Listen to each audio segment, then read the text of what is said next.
పై నీ పేరున్న వెతుకులాట నీ బతుకు చివరకు చేరుతుంది ఏ చిటికు. నువ్వు పండించే ధాన్యమే దేవుని గుళ్ళో ప్రసాదం. ఆ దేవుడికెందుకు తెలియదు మరి నీ ఇంట్లో నీ విషాదం. కళ్ళకత్తుకొని తింటారు నీ కన్నీళ్ళెవరు పాపరు. రైతు రైతు రైతో పాడుగాను నీ రాతో.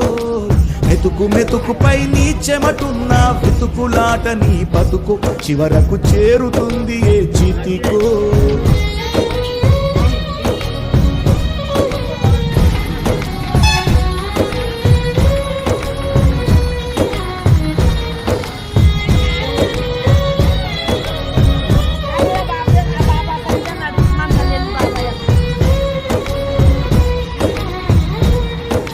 లక్షలు పెట్టి బంగారం కొని బలాదు